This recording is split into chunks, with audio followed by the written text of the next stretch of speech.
حضرت خواجہ نظام الدین اولیاء رحمۃ اللہ علیہ ارشاد فرماتے ہیں کہ جب اللہ کسی سے راضی ہونا چاہتا ہے، اللہ کسی کو اپنا دوست بنانا چاہتا ہے، اللہ کسی کو اپنے قریب لانا چاہتا ہے تو اس پر مصیبتوں کو بڑھا دیتا ہے تاکہ فقر ثابت ہو سکے۔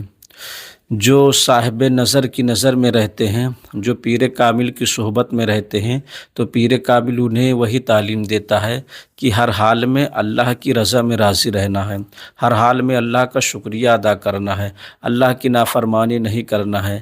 تو عنقریب ایسے لوگ اللہ کو راضی کر لیتے ہیں، اور جو لوگ اللہ کی نافرمانی کرتے ہیں،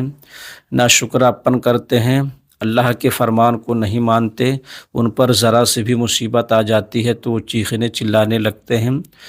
تو ایسے لوگوں سے اللہ ناراض ہو جاتا ہے جو اللہ کی نافرمانی کرتے ہیں۔ اولیاء اللہ کی 3 قسمیں ہوتی ہیں۔ پہلی قسم ہوتی ہے ولایت فطری، دوسری قسم ہوتی ہے ولایت ذہبی، تیسری قسم ہوتی ہے ولایت کسبی۔ ولایت فطری اس کو بولا جاتا ہے کہ والد والدین نیک ہوں، پھر ان سے جو بچہ پیدا ہوتا ہے اللہ رب العزت ماں کے پیٹ میں ہی اسے ولی بنا دیتا ہے۔ جب والدین نیک ہوتے ہیں، صالحین ہوتے ہیں، تو اللہ سے دعا کرتے ہیں تو اللہ رب العزت ان کی دعاؤں کو قبول کرتا ہے،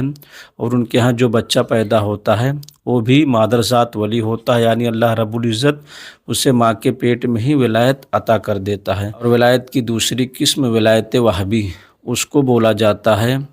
کہ کوئی شخص کسی اللہ والے کے ہاں گیا، خدمت کیا، اللہ والوں نے جو اس کو تعلیمات عطا کی وہ اس کو پورا کیا، اور پھر اللہ کے ولی اس سے خوش ہوئے اور اللہ رب العزت کی بارگاہ میں دعائیں کی کہ اے اللہ، جس طرح تو مجھ سے راضی ہوا ہے اسی طرح تو اس بندے سے بھی راضی ہو جا، تو اللہ رب العزت راضی ہو جاتا ہے، اور پھر اس ولی میں جو کمالات ہوتے ہیں، جو علم ہوتا ہے، وہ اس کی نظر سے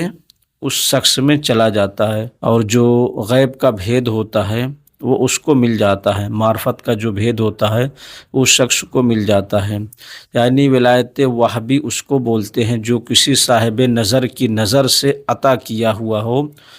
انسان ولایت کے منزل کو پا جائے۔ تیسری قسم ولایت کسبی، کہ انسان محنت پہ محنت کیے جاتا ہے، نماز پڑھتا ہے، روزہ رکھتا ہے، فرائض کو ادا کرتا ہے، نوافل بھی ادا کرتا ہے، تہجد بھی ادا کرتا ہے، اور نوافل پڑھتے پڑھتے اس کی زندگی میں ایک دن ایسا آتا ہے کہ اللہ اس سے راضی ہو جاتا ہے، اور جب اللہ اس سے راضی ہو جاتا ہے تو اس کی زبان اللہ کی زبان ہو جاتی ہے، اس کا دیکھنا اللہ کا دیکھنا ہو جاتا ہے، اس کا کہنا اللہ کا کہنا ہو جاتا ہے، اس کا بولنا اللہ کا بولنا ہو جاتا ہے، اور انسان اولیاء کاملین میں شمار ہو جاتا ہے۔